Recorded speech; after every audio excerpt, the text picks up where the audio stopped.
I recently made a LinkedIn video about brands choosing between brand marketing and direct response. Now, these are two very, very different approaches to marketing. Now, with brand marketing, it's less about hard selling. It's more about, here's who we are, here's what we stand for, here's our audience, look at these happy customers, here are the things that we care about. Direct response is more hard selling. I think both are very valuable mechanisms. The big differences in brand marketing, we say, look, attribution is going to be a problem. We're going to do things that are going to create long term brand value, but don't ask me to come to you in 3 weeks and show you the ROI on that campaign, right? Whereas with direct response, we completely die on the hill of attribution. And if we cannot prove it, we consider that to be a bad campaign.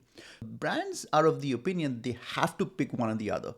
So as an entire company strategy, if I pick brand marketing, then that's what I do, and then I don't do anything else. If as a entire company strategy I pick direct response, then I don't do brand marketing. And I think you can actually do both. And I think on the same marketing funnel, you can have a path for both, because some customers respond to brand marketing and some customers respond to direct response. So why not capitalize on both audiences? And Saurabh's comment was, well, Rishi, how do you know when to surface the direct response message to the consumer who's seeing the brand marketing? The reality is that threading that needle between someone not responding to your brand marketing and leaving your website is a very, very narrow window. And I don't think it's possible to get it right. So here's what we do.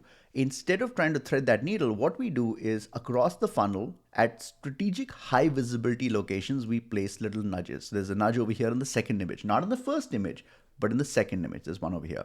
Similarly, we place a nudge over the price point. Quality matters. If you come down, there's another nudge over here that says, why buy from us? So what I'm effectively doing is I'm saying, look, I don't know. I don't know at what point, and depending on what content they read, that they are going to reject that message. But at that exact location, I want to create an alternate so I can show them or a CTA, so I can show them an alternate reasoning for why that point matters, right?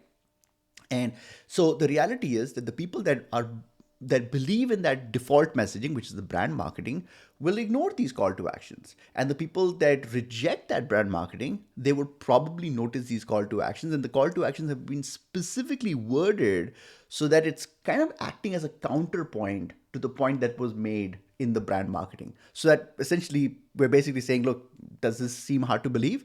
And the person, of course, will say yes, and they'll click on it, and then I'll give them a counterpoint based on direct response principles. And by this method, I'm essentially capitalizing on both audiences.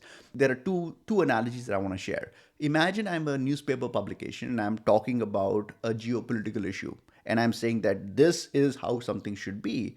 Well, if someone agrees with that point of view, at the bottom of the article, if there's a call to action that says, here's an argument from the other perspective, right? Someone who buys into that vision will probably ignore that call to action, because we are, as human beings, we're looking for validation of things that we believe in already.